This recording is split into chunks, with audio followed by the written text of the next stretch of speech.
orgullo de nuestro pueblo y con ferviente devoción, mensajeros somos todos de tu Hijo. Con un cordial saludo hoy vamos a hablar de que esta Semana Santa 2026 va a ser un tiempo muy distinto al de los demás años.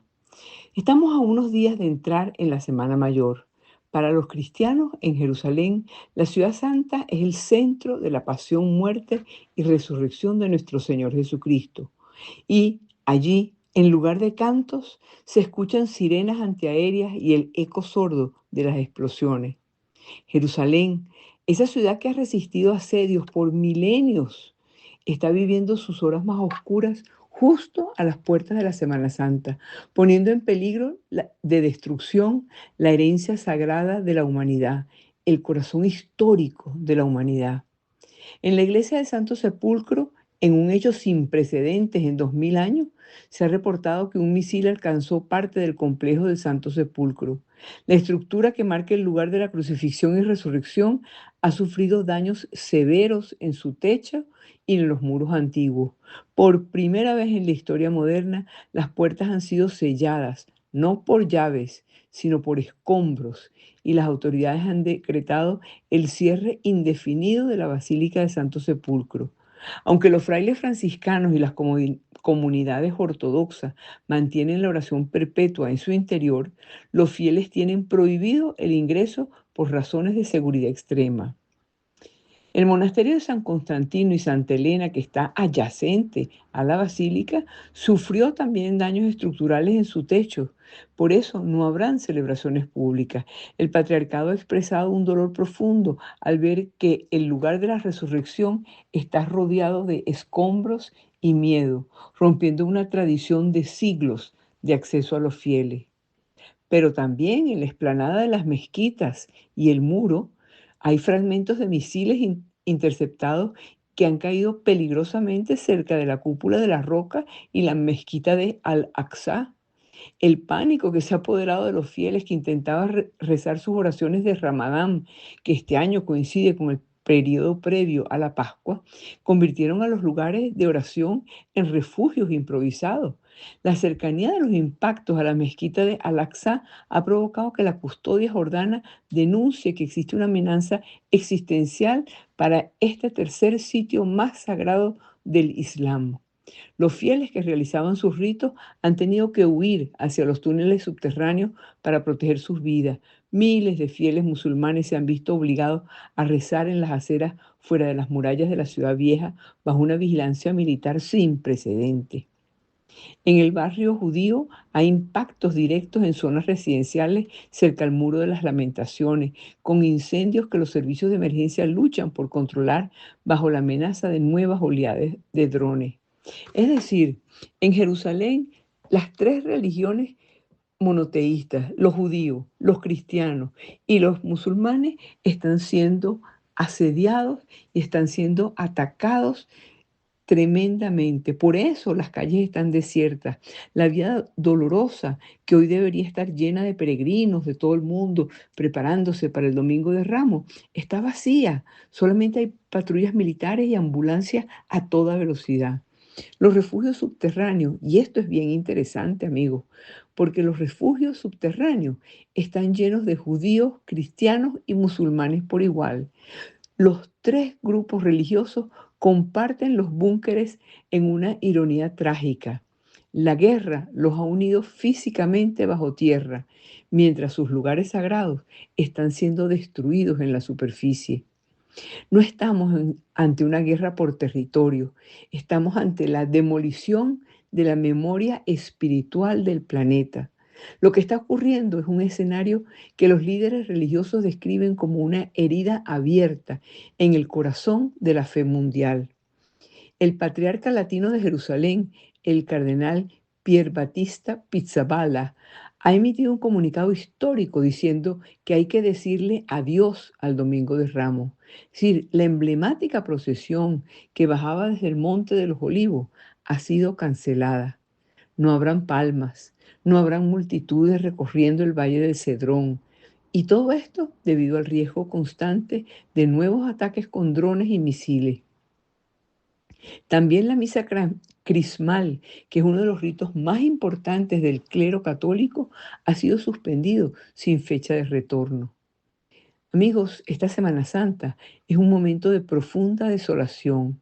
La semana que debía unir a todos los cristianos el 5 de abril se enfrenta ahora a la posibilidad de celebrarse en búnkers y a través de pantallas con una Jerusalén que más que una ciudad de paz parece un campo de batalla de dimensiones apocalípticas. Hay otro factor importante de este 2026, que es la unificación de las fechas. Normalmente la Iglesia Católica se rige por el calendario gregoriano y la Iglesia Ortodoxa se rige por el calendario juliano. Celebran la Pascua en domingos distintos debido a un desfase de siglos. En 2026, ambas ramas del cristianismo, los católicos y los ortodoxos, van a celebrar el Domingo de Resurrección el mismo día, el 5 de abril. Y esto ocurre muy rara vez, pero lo que lo hace único en 2000 años es el impulso global hacia una fecha fija. Hay un movimiento muy fuerte liderizado por el Papa Francisco, por el Papa León y el Patriarca Bartolomé, para que a partir de este hito del 2026, la Pascua se celebre siempre el mismo día, buscando sanar una división que lleva casi un milenio desde el gran cisma del año 1054. Además, este año no es una fecha cualquiera en el calendario litúrgico. Se cumplen 1700 años del Concilio de Nicea, ese concilio ecuménico que se celebró en el año 325. Ese fue el momento histórico donde se decidió por primera vez cómo se calcularía la Pascua y se consideró que sería el primer domingo después de la primera luna llena de primavera, que en el aniversario número 1700, la astronomía haya alineado a todas las confesiones cristianas para celebrarla juntos, es visto por muchos como una señal o una coincidencia matemática asombrosa. Esta es la primera vez que la tradición se mezcla con una integración total de realidades. Millones de personas están asistiendo a las procesiones desde distintas partes del mundo a través de la presencia virtual avanzada, democratizando el acceso a lugares sagrados que antes eran físicamente inalcanzables. Las barreras lingüísticas en las peregrinaciones han desaparecido gracias a los sistemas de interpretación instantánea. Es trágico y a la vez simbólico que en el año en que todas las ramas del cristianismo finalmente se pusieron de acuerdo para celebrar juntas en la resurrección de nuestro Señor, sea la guerra la que les impida hacerlo físicamente en muchos templos. Esta Semana Santa debe vivirse como un llamado a la unidad esencial. Si los muros de las iglesias de los países en guerra están en peligro, la iglesia debe ser la comunidad global unida en un solo rito de esperanza, superando las divisiones doctrinales que nos han separado por 1000 años. Unir lo que está sucediendo actualmente con el silencio de la fe requiere entender que la Semana Santa no es una obra de teatro. No es una obra de teatro que recordamos, es un misterio que se vive en la carne de quienes sufren. Jesús también experimentó momentos muy duros. El camino a la cruz no fue algo de poca importancia, pero él tuvo que decidir atravesar ese camino. Él incluso le preguntó a Dios si esto en realidad era necesario. Y sabemos que en el huerto de los olivos él le decía: Señor, no quiero este cáliz para mí, pero que no se haga mi voluntad sino la tuya.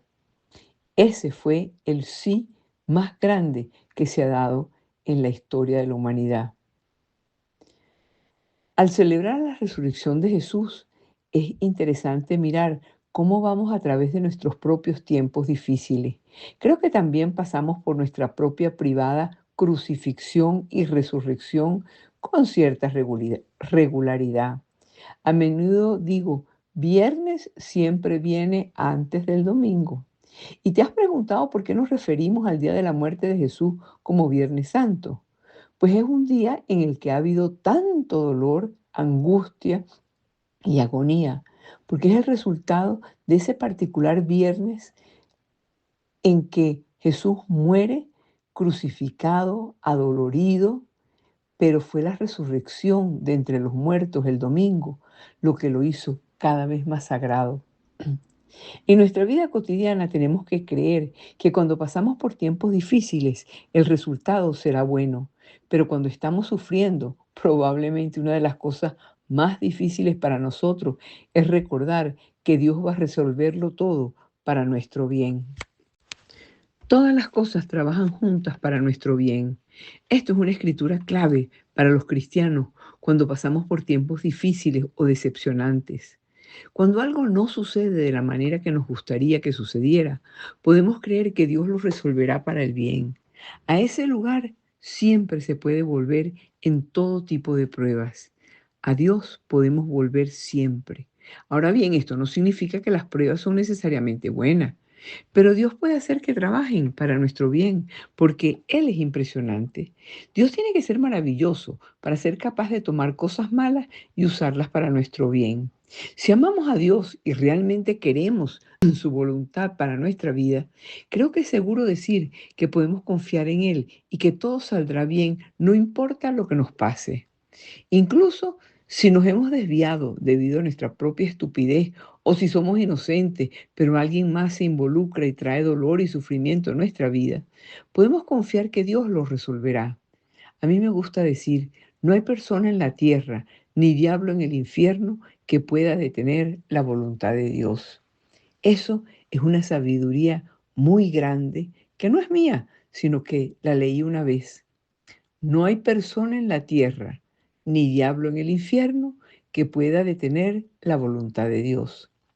Para muchas personas, la Semana Santa ha dejado de ser una fecha marcada únicamente por la parte religiosa, por el rito, por la tradición heredada, para convertirse en un campo de batalla entre el ruido del mundo y la búsqueda de sentido. Al día de hoy, donde todo es efímero, digital, acelerado, estos días se presentan como una anomalía necesaria, un paréntesis que cada persona habita desde una perspectiva distinta, la fe, la cultura o el simple refugio. Pero una persona que vive hiperconectado, el concepto de pasión y de recogimiento choca frontalmente con la cultura de la gratificación instantánea. La Semana Santa significa ante todo una oportunidad de desconexión. Mientras el algoritmo de las redes sociales exige atención constante, el mensaje de la Semana Santa invita a mirar hacia adentro. Para muchas personas, vivir la Semana Santa en la actualidad es un acto de rebeldía. Elegir el silencio frente al ruido o la contemplación de una imagen frente a la pantalla es una forma de decir que todavía existen realidades que no se pueden resumir en un video de 15 segundos. Es el redescubrimiento de que el dolor humano y la esperanza no necesitan filtros. Actualmente la gente no se conforma con ser espectadores de procesiones. Para quienes viven la Semana Santa desde la fe, el significado ha mutado hacia la acción. Ya no se trata solo de ver a Cristo en un madero de madera tallada, sino de encontrarlo en las cruces modernas, en la soledad de los ancianos, en la crisis de los refugiados, como vemos hoy en los desplazados por los conflictos, en la lucha por un planeta que agoniza. Hoy, la Semana Santa es una validación de que el sufrimiento tiene un propósito y que la resurrección es, en última instancia, un compromiso con la justicia social. Incluso para aquellas personas que no se consideran religiosos, la Semana Santa tiene un peso de identidad enorme. Es el vínculo con sus raíces en un mundo globalizado que tiende a homogeneizarlo todo. La juventud valora la belleza, la música de las bandas, la puesta en escena, como una expresión artística suprema que sobrevive al tiempo. Y en una época de soledad digital, pertenecer a una cofradía o a un grupo que comparte un objetivo común ¿ves? Como organizar un evento, simplemente convivir. Ofrece un sentido de familia que las redes sociales solamente simulan. Hoy las personas enfrentan crisis de ansiedad, de depresión, a niveles nunca antes vistos. La narrativa de la pasión resuena con ellos de una forma psicológica. El camino al Calvario es el espejo de sus propias luchas internas. Vivir la Semana Santa significa entender que el dolor es parte de la condición humana, pero que no es el final. La resurrección para un creyente de hoy es la resiliencia, es la capacidad de levantarse después de haber fracasado, es la capacidad de encontrar luz después de la depresión y de entender que cada Viernes Santo personal siempre hay un domingo de esperanza. A diferencia de la época de los abuelos, las personas de hoy viven una espiritualidad a la carta, pero no por falta de profundidad, sino por un deseo de autenticidad. No aceptan la tradición porque así se ha hecho siempre, no. Ellos buscan que el mensaje de Jesús conecte con sus valores de inclusión, libertad, amor universal. Para ellos la Semana Santa es un momento de honestidad brutal. Frente a la muerte y la vida no valen las apariencias. Sin duda, la Semana Santa es un puente. Es el punto donde lo eterno, o sea, el sacrificio, el amor, la vida, se encuentra con lo inmediato, tus miedos, sueños y tus ganas de cambiar al mundo. En este mundo tan convulso y la tecnología mediando cada paso, la Semana Santa les recuerda a todos que por más que cambien los siglos, el corazón humano sigue buscando lo mismo, un motivo para creer que después de cualquier oscuridad, la luz siempre termina por ganar. El periodo de la Cuaresma propicia la práctica piadosa del Vía Crucis. Es una manera muy fructífera de preparar el alma día tras día, semana tras semana, al encuentro con el divino paciente en la trágica y gloriosa Semana Santa. Con cada estación de las 14 estaciones de que se compone actualmente el Vía Crucis, golpea como un grito potente nuestra conciencia de cristianos que con temor y temblor, pero también con mucha confianza en Dios, caminamos con nuestros pecados a cuestas hacia el Gólgota Redentor, hacia la casa del Padre. Al recorrer con la iglesia cada uno de estos misterios dolorosos, sentimos que el dolor es un gran misterio. Si el mismo Hijo de Dios ha querido atravesar la estrecha puerta de acceso y morar en él como en un santuario en el que todo hombre entra alguna vez y en el que se define su ignorancia y su miseria, al igual que su grandeza espiritual y su elevación religiosa. Juan Pablo II escribió: mediante el sufrimiento maduran para el reino de Dios los hombres, envueltos en el misterio de la redención de Cristo. El Vía Crucis es un recuerdo, memoria histórica, enlace amoroso con aquel primer Vía Crucis que desde el pretorio del gobernador romano hasta el monte Calvario recorrió Jesús de Nazaret, nuestro camino y nuestro Salvador. Está claro que el Vía Crucis de Cristo es un camino que continúa en la vía del cristianismo. Allí donde hay un cristiano que sufre, ahí está viviendo con el crucificado, una de las estaciones del Vía Crucis. Si es condenado a muerte injustamente, revivirá con Cristo en la primera estación. Si es traicionado por un amigo, aprende a sentir lo que Cristo sintió al ser traicionado por Judas o por Pedro. Si sucumbe bajo el peso del dolor, está acompañando a Cristo en sus 3 caídas, en el camino al Calvario. Si en su tribulación y dolor alguien le ayuda y consuela, hace revivir en la historia las figuras de María, de Cirineo, de la Verónica, de las piadosas mujeres de Jerusalén, que con su presencia y amorosa solicitud aliviaron el duro camino del condenado hacia el Calvario. Si es despojado de su dignidad de modo inhumano y brutal, está reflejando en sí mismo el despojamiento del Nazareno. Si muere por confesar su fe, está encarnando la muerte de Cristo, que confiesa su obediencia plena a la voluntad del Padre. Es realmente reconfortante creer que las cosas van a funcionar para bien. Incluso en un día como el Viernes Santo, cuando nada tenía sentido, cuando todo fue difícil, Dios lo resolvió todo para el bien, trayendo la mayor bendición que la humanidad haya recibido. Podemos creer que el viernes fue bueno por el resultado que trajo, no a causa de lo sucedido en el momento, sino después.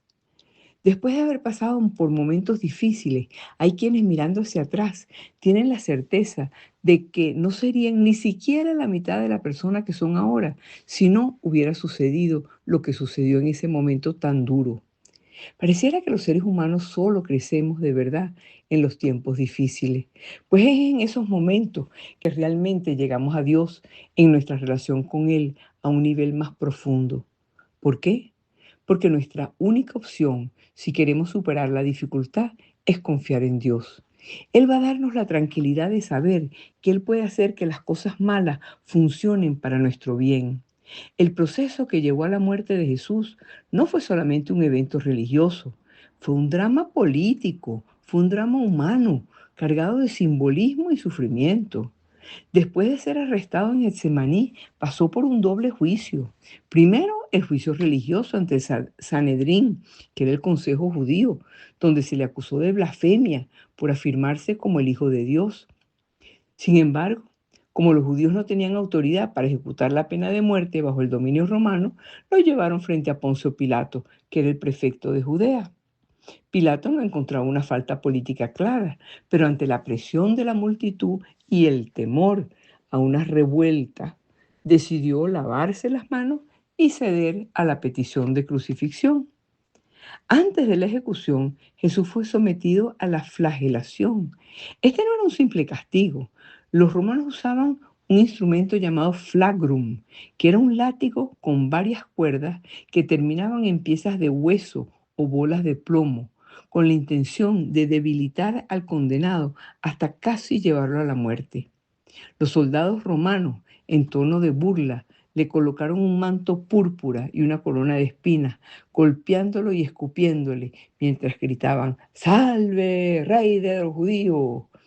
Jesús fue obligado a cargar el patíbulum, que es el travesaño horizontal de la cruz, hacia el monte Gólgota, o lugar de la calavera.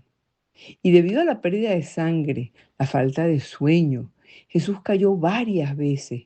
Los soldados entonces, para que no se les muriera, obligaron a un hombre llamado Simón de Cirene a ayudarlo a cargar el madero.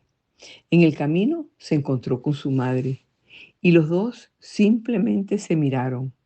Se encontró también Jesús con otras mujeres que lloraban por él, a quienes él les dijo: «No lloren por mí, lloren por ustedes mismas y por sus hijos», anticipando los tiempos difíciles que vendrían para Jerusalén. Al llegar al Gólgota, fue despojado de sus vestiduras y los soldados procedieron a clavarlo. Contrario a la representación popular en las palmas de las manos, los clavos se introducían generalmente en las muñecas. ¿Por qué? Para que el peso de la cruz no desgarrara la carne. Y el otro clavo era en los pies. Los pies se los juntaron y les pusieron un solo clavo. Además, Pilato ordenó colocar una inscripción sobre su cabeza con las letras INRI, que significaban Jesus Nazarenus Rex Juderum, Jesús Nazareno, Rey de los Judíos. Jesús no fue crucificado solo a su lado. Habían dos malhechores, tradicionalmente llamados Dimas y Gestas. Dimas, conocido tradicionalmente como el buen ladrón, es una de las figuras más conmovedoras y significativas de la pasión de Cristo. Su historia aparece únicamente en el Evangelio de San Lucas, en el capítulo 23, pero su impacto teológico es profundo. Según el relato bíblico, Jesús fue crucificado entre dos malhechores, mientras uno de ellos, tradicionalmente llamado Gestas, se unía a las burlas de la multitud. El otro reprendió a su compañero diciéndole: «Ni siquiera tú temes a Dios estando en la misma condena. Nosotros en verdad estamos aquí justamente porque estamos recibiendo lo que merecen nuestros hechos. Pero este no hizo nada malo».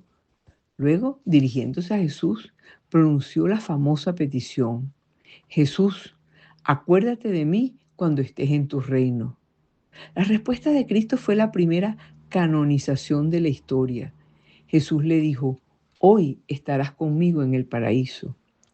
El buen ladrón representa varios pilares de la fe cristiana. Representa el arrepentimiento perfecto. A diferencia de una confesión larga, Dimas reconoció su culpa con total honestidad, diciendo, recibimos lo que merecen nuestros hechos, y acepta su castigo con humildad. Se presenta a Dimas con una fe extraordinaria. Es probablemente quien tuvo la fe más grande de todos los personajes de la pasión, porque mientras los apóstoles habían huido y veían a un Jesús derrotado y moribundo, el buen ladrón fue capaz de ver a un rey en un hombre crucificado. La historia muestra una misericordia infinita, porque esa historia es la prueba de que nunca es demasiado tarde. Dios no mira la cantidad de pecados que tú tienes, Dios mira la sinceridad del corazón. La figura de Dimas es fundamental por varias razones. Por ejemplo, la esperanza en la hora final. Es el patrón de los moribundos, de los encarcelados. Dimas recuerda que la salvación no es algo que se gana por méritos acumulados, sino que la salvación es un regalo, una gracia de Dios que se acepta. Al mismo tiempo, es un modelo de oración, porque su frase, acuérdate de mí, es considerada como una de las oraciones más humildes y eficaces de la Biblia. Ahí hay un vínculo con la justicia y la verdad. En un mundo de confusión, él tuvo la claridad de distinguir la inocencia de Cristo en medio del caos, convirtiéndose en el primer evangelizador desde la propia cruz. En la tradición iconográfica, Dimas suele aparecer a la derecha de Jesús. Por eso, en muchas representaciones de la crucifixión, la cabeza de Cristo está inclinada hacia ese lado, simbolizando su acogida al pecador arrepentido. La agonía de Jesús en la cruz duró unas 6 horas, aproximadamente desde las 9 de la mañana hasta las 3 de la tarde. Físicamente, la muerte por crucifixión suele ser por asfixia progresiva y fallo cardíaco. En sus últimos momentos, según los evangelios, el cielo se oscureció y Jesús pronunció 7 palabras. Vamos a detenernos un poco a pensar cuáles fueron estas 7 palabras, por qué las dijo y qué significan cada una de ellas. La primera palabra que Jesús pronunció estando en la cruz fue, Padre, perdónalos porque no saben lo que hacen. Esta primera palabra de Jesús hace relucir la virtud de la fortaleza, que consistió en que ninguna dificultad, por más grande que fuera, lo iba a apartar del amor de Dios. Tampoco nada lo iba a apartar de cumplir con la misión que Dios le había encomendado. La virtud de la fortaleza capacita para que, aunque sintamos miedo, logremos enfrentar las dificultades y peligros que se atraviesan en nuestro camino. Permite alejarnos de la cobardía, que no es otra cosa sino huir y faltar a la lealtad. Sus primeras palabras en la cruz no son acerca de su muerte. Sus primeras palabras en la cruz es Él pensando en el bien de los demás, incluso el bien de sus verdugos, poniendo en práctica lo que yo ya había predicado. Ámense los unos a los otros, amen a sus enemigos, hagan el bien a los que los aborrecen. Hay que pedirle a Dios que nos ayude a saber perdonar y a perdonar a los demás. Por eso, pidámosle perdón por nuestras faltas de amor, que pidámosles que nos enseñe que no podemos cambiar ni corromper su mensaje. No hay Cristo sin cruz. Señor, haznos capaz de mirar a la cruz, de saber perdonar y amar al crucificado. Perdónanos las veces que nos desesperamos y nos sentimos orgullosos de la virtud de la esperanza. La segunda palabra que pronunció Jesús fue, hoy estarás conmigo en el paraíso. Estas palabras se las dice Jesús a uno de los 2 ladrones entre los que está crucificado. Al ver esas 3 cruces podemos proyectar lo que será el juicio final. Jesús como juez sentado en su trono en el centro. A un lado los benditos, aquellos que supieron amar, y del otro lado los que fueron indiferentes y los que odiaron y que Jesús castiga. El cambio espiritual del ladrón de la derecha enseña cómo la esperanza nace primero del temor y luego de la fe. Su conversión empezó cuando tuvo miedo y se atrevió a decir: Señor, acuérdate de mí cuando hayas llegado a tu reino. Ese ladrón al final aprendió a tener esperanza y se hizo humilde. Ambos estaban en una cruz. Amigos, aprendamos que ni los buenos ni los malos se escapan de la cruz, pero la esperanza y la confianza en Dios reciben una respuesta inmediata. Hoy estarás conmigo en el paraíso. Vamos a pedirle a Dios que a pesar de todo lo que vivimos, aleje de nosotros el orgullo que nos condena, que haga crecer en nosotros la humildad, la esperanza y la fe. La tercera palabra que Jesús pronuncia es: ahí tienes a tu hijo, ahí tienes a tu madre. En ese momento todos se habían ido. Solo quedaba al pie de la cruz su madre, la Virgen María, que estaba de pie junto con el discípulo Juan. Cristo agonizando en la cruz y su madre viéndolo sufrir, sintiendo que una espada atravesaba su corazón.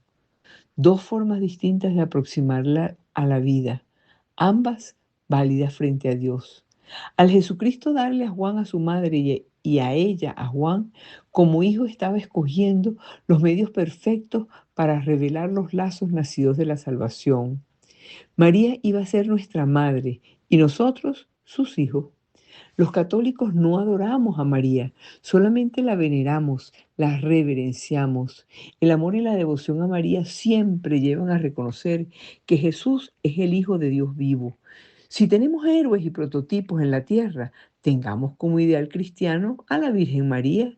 Ella, que vivió un amor tan puro, santo y maternal, enseña cómo llevar una vida buena y salvar nuestra alma. Estamos llamados a imitarla y a rechazar todo aquello que puede ofenderla. Además, así lo quiso Dios Padre y así lo instituyó Jesucristo. La cuarta palabra es muy significativa también, porque Jesús dijo allí: tengo sed. Agotado por los latigazos, el sufrimiento, la pérdida de sangre, clavado de brazos y piernas en la cruz, el calor. Para poder respirar tenía que apoyarse en los pies, aumentando el dolor que le producían los clavos en los pies y en los brazos. Le costaba respirar y casi sin fuerzas dijo: tengo sed. Y le dieron vino amargo que no aceptó. A Jesús le costaba mucho respirar y murió de asfixia. Jesús, que es Dios en la tierra, murió asfixiado y con sed.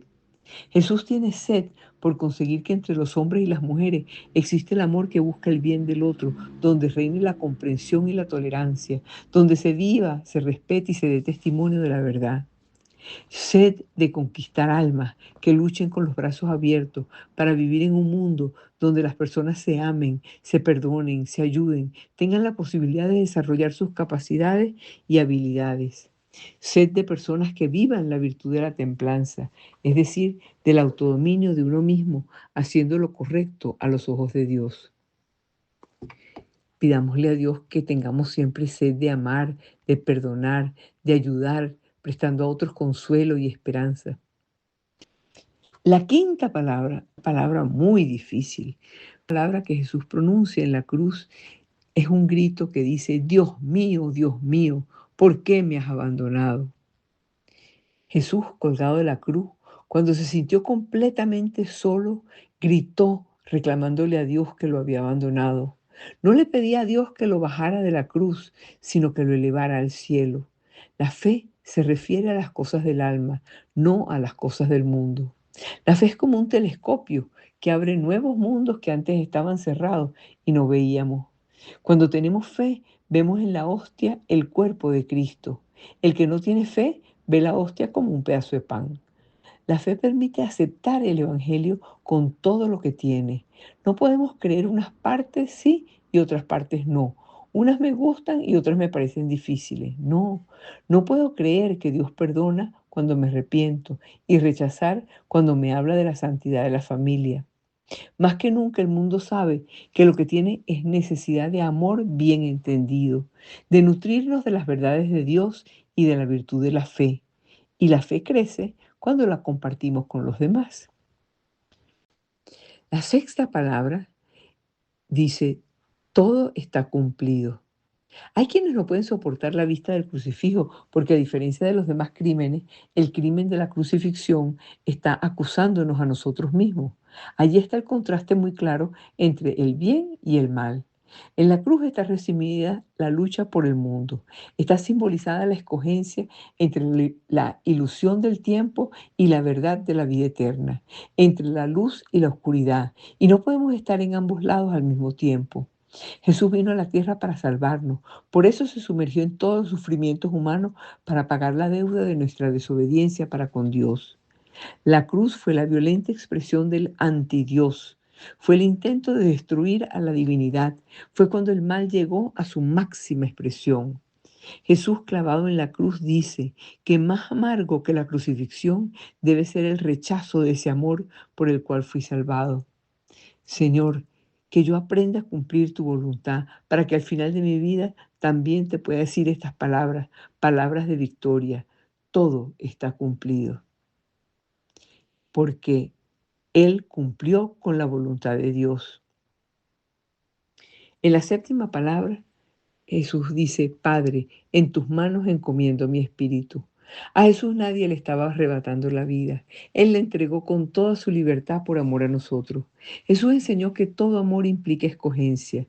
Las palabras y los suspiros de amor son expresiones de egoísmo y pasión, pero los hechos sí son pruebas de amor. El amor perfecto es escoger al amor divino.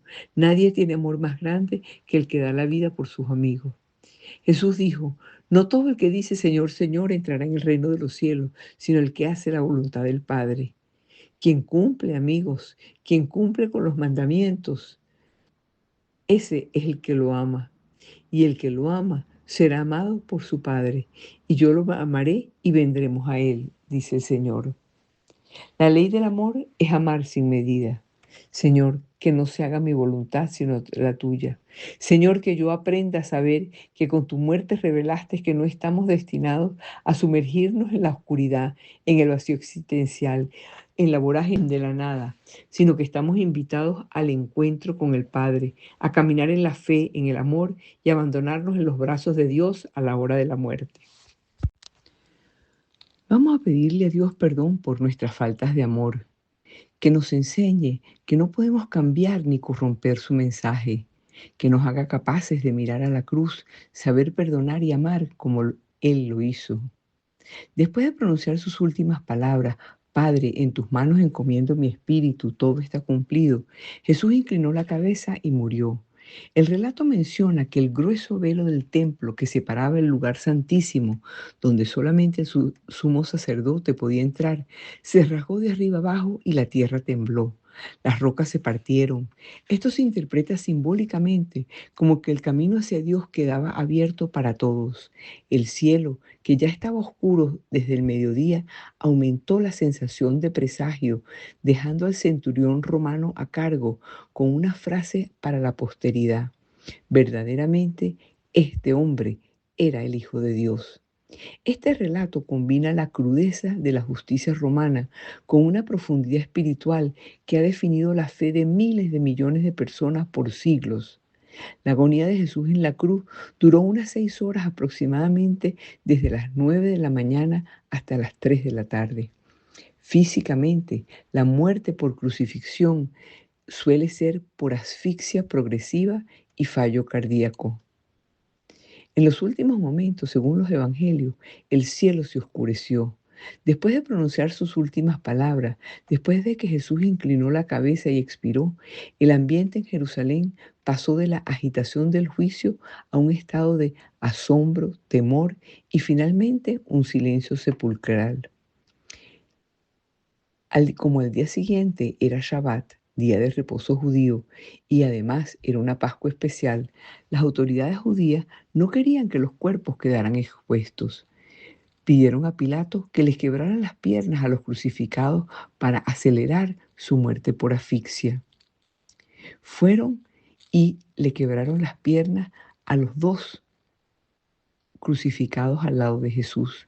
Pero cuando llegaron a Jesús vieron que ya estaba muerto y no se las quebraron. Uno de los oficiales le lanzó una lanza y de su corazón salió agua y sangre. Sangre y agua, que era lo último que le quedaba en su vida. Si le hubieran quebrado las piernas a Jesús, hubiera muerto por la acción de los demás, por la acción de los romanos que lo estaban crucificando. Jesús ya había muerto cuando ellos llegaron, indicándonos con mucha claridad que su muerte había sido voluntariamente. Él entregó su vida por los demás. Cuando el soldado le atravesó el costado con la lanza de donde brotó sangre y agua, hay un detalle que hoy los médicos interpretan como un derrame pericardio o pleural debido al trauma físico externo. Extremo, en extremo dolor, murió Jesús por cada uno de nosotros. Entregó su vida voluntariamente por cada uno de nosotros. En el descenso de la cruz aparecen dos personajes importantes que antes habían actuado con discreción y por miedo. José de Arimatea, que era un miembro rico del Sanedrín, y Nicodemo. José de Arimatea fue valientemente ante Pilato para pedir el cuerpo. Bajaron a Jesús de la cruz con cuidado. Lo envolvieron en una sábana de lino limpio, la famosa sábana santa, y lo ungieron con una mezcla de mirra y aloe que trajo Nicodemo, unos 30 kilos de especies. Lo depositaron en un sepulcro nuevo, cavado en la roca, propiedad de José de Arimatea, que estaba en un huerto cercano al Calvario. Rodaron una gran piedra para cerrar la entrada. Los jefes de los sacerdotes recordaban que Jesús había dicho: después de 3 días resucitaré. Y temiendo que los discípulos robaran el cuerpo para fingir un milagro, fueron frente a Pilato y le dijeron: Pilatos, él dijo que iba a resucitar, ponle una guardia. Pilatos les dijo: ahí tienen una guardia, vayan y aseguren el sepulcro como saben. Se puso un sello oficial romano en la piedra y se apostaron soldados para custodiar la entrada. Los discípulos se dispersaron llenos de miedo y desolación. Se escondieron por temor a los judíos, creyendo que todo había terminado en fracaso. Las mujeres, sin embargo, observaron dónde lo habían puesto y esperaron a que pasara el día de reposo para terminar de embalsamar el cuerpo adecuadamente. Ese fue el momento de mayor tensión en la narrativa. El mundo en silencio, el maestro enterrado y una guardia vigilando una tumba sellada. Y llegó el sábado santo, el Shabbat, el sábado de silencio. Después de la tragedia del Viernes Santo, la Virgen María y los apóstoles estaban juntos encerrados en una casa. Es un sábado de gran silencio, vivido en el llanto de los primeros discípulos que tienen frescas las imágenes dolorosas de la muerte de Jesús. Era también el sábado de María, la Madre del Amor, la Virgen fiel, el Arca de la Alianza. Ella vive su sábado santo en las lágrimas, pero a la vez en la fuerza de la fe, sosteniendo la frágil esperanza de los discípulos. Este sábado, después del dolor de la cruz, los discípulos y María experimentaron el silencio de Dios. María velaba en la espera, cuidando la certeza en la promesa de Dios y la esperanza en la potencia que resucita a los muertos. La fe y la esperanza de María contrastan con los sentimientos de extravío y de miedo de los primeros discípulos. María revivió las grandes coordenadas de su vida, que se iniciaron en la Anunciación y caracterizaron su peregrinación en la fe. Justamente así, ella habla al corazón de todos nosotros. Nosotros, los peregrinos en el sábado santo de la historia. Es el sábado de la desilusión. Ella es la madre de la esperanza y obtiene para nosotros la consolación del corazón. A medida que avanza el sábado, empezamos con la vigilia pascual, que se celebra el sábado por la noche y se alcanza el punto central de la celebración de la Pascua. Allí se inicia el periodo de fiesta que va a concluir en Pentecostés, es decir, 50 días después de la resurrección, cuando el Espíritu Santo viene sobre la Virgen y los apóstoles. La celebración de la resurrección de Cristo empieza la noche del sábado, recordando que Jesús resucitó en la madrugada del domingo, cuando todavía estaba oscuro. Por eso la celebración se hace de noche. La vigilia de Pascua se divide en entrada, rito del fuego y de la luz, recordándonos que Jesús es la luz del mundo y que con su resurrección ilumina a todos. Se enciende una vela grande llamada cirio pascual, el cual se prende durante los siguientes 50 días. Luego viene la liturgia de la palabra, que es un recuento histórico desde la creación hasta la muerte y resurrección de Cristo. La liturgia del sacramento comienza con la bendición del agua, se sigue con el bautismo y la renovación de las promesas bautismales. Luego viene la Eucaristía y con ella se anuncia la muerte de Jesús, se proclama su resurrección y se espera la venida del Señor. La resurrección de Cristo y la de cada persona son dos acontecimientos inseparables de la fe católica.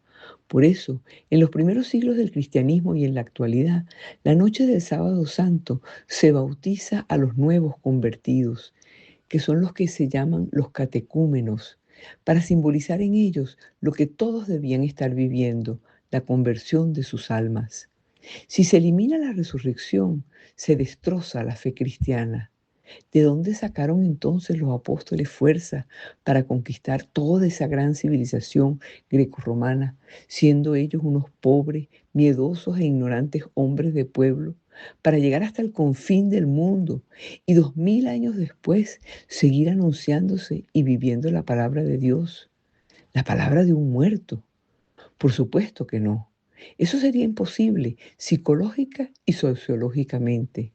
La fuerza de los apóstoles está en que son testigos de la resurrección de Jesús, con los mismos ojos con que lo vieron clavado en la cruz y muerto y lo sepultaron, ahora lo vieron lleno de gloria resucitado.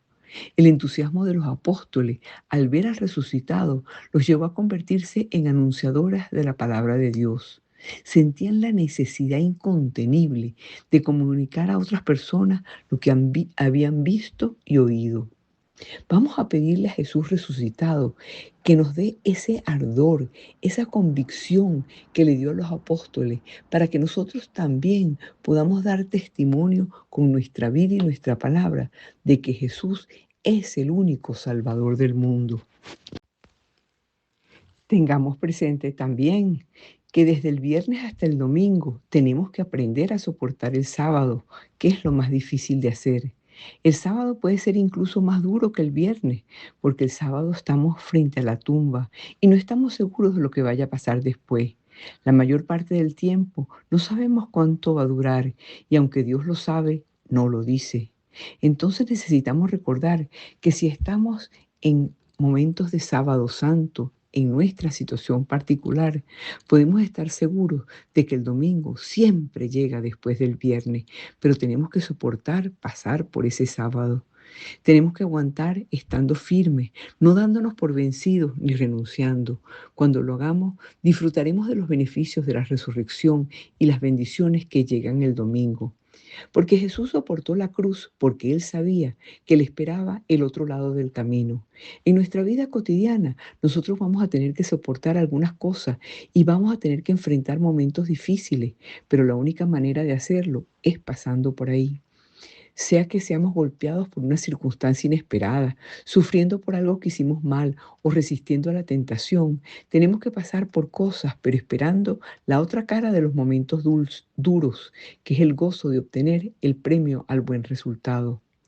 El aleluya del domingo de resurrección es un grito de alabanza, es una exclamación de fiesta, es el inicio de 50 días de celebración que terminan con Pentecostés, que es la venida del Espíritu Santo, que es el Espíritu de Dios mismo que viene a quedarse en medio de nosotros hasta el final de los tiempos. Este aleluya es el canto de los bienaventurados. La salud, la gloria y el poder son de Dios, porque sus juicios son justos y verdaderos. Usualmente hay dos caras en todo. La cruz tiene dos caras, la de la crucifixión y la cara de la resurrección. Y Jesús tuvo que soportar una cara para poder llegar a la otra. Pero si Él no lo hubiera soportado, todos nos hubiéramos quedado sin un Salvador y sin el perdón de nuestros pecados. En el capítulo 12 de los Hebreos dice que Jesús, por el gozo de obtener el premio de la otra cara de la cruz, que es la resurrección, aguantó el dolor. Como Jesús, tenemos que soportar cosas malas. El soportar significa aguantar, estando firme el tiempo suficiente para dejar que esa prueba haga lo que tiene que hacer en nuestra vida y pasar de una cara de la cruz a la otra. El domingo de resurrección es el corazón palpitante de toda la existencia humana.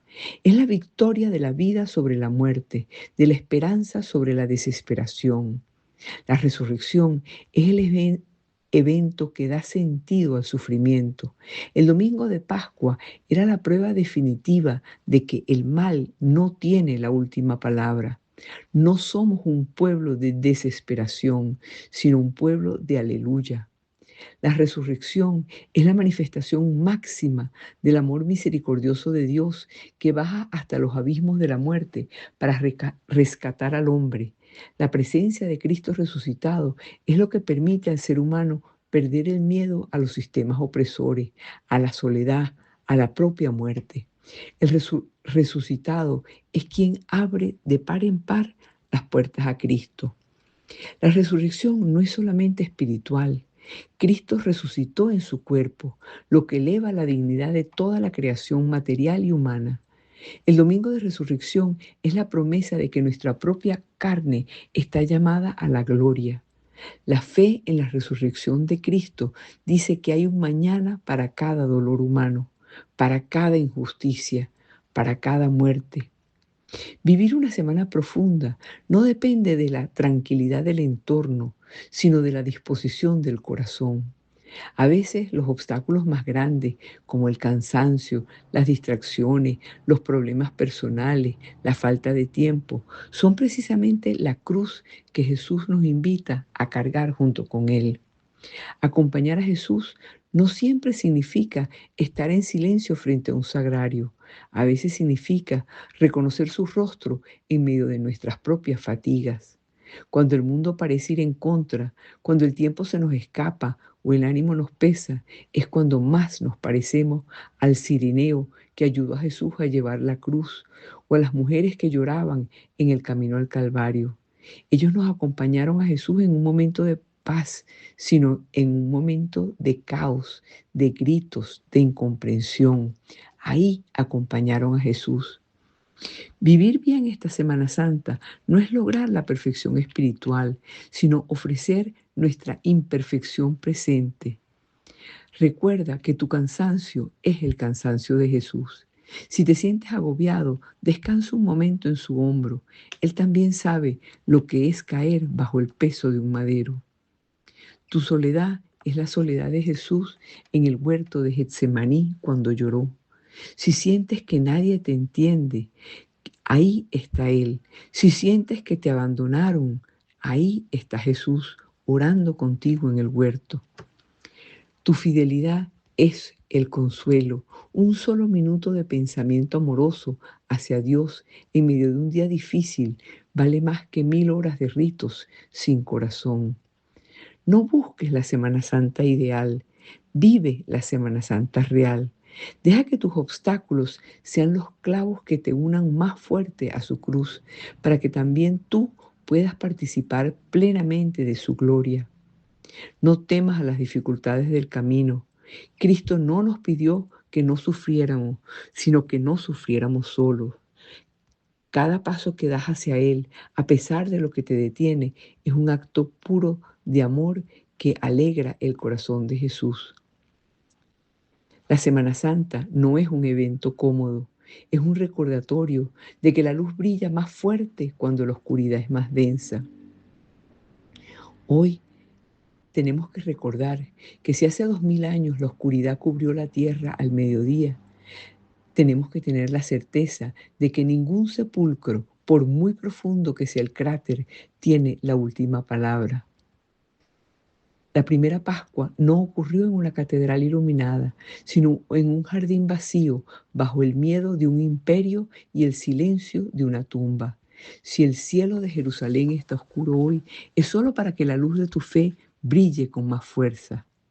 Vamos a resistir, porque aunque el mundo no celebre la Pascua como todos los años, va a celebrar que la vida una vez más ha derrotado a la muerte en esa ciudad que se niega a morir. Jerusalén, tus heridas son nuestras, pero tu esperanza es nuestra victoria. Nosotros confiamos en Dios. Nosotros confiamos en la resurrección, aunque todo se vea oscuro, aunque en el mundo haya tanto sufrimiento. Confiemos en Dios, porque sabemos que siempre después del Viernes Santo, después del Viernes de dolor, viene el sábado de oscuridad para rematar y terminar en el domingo de resurrección, en ese domingo de gloria, porque Dios lo prometió así.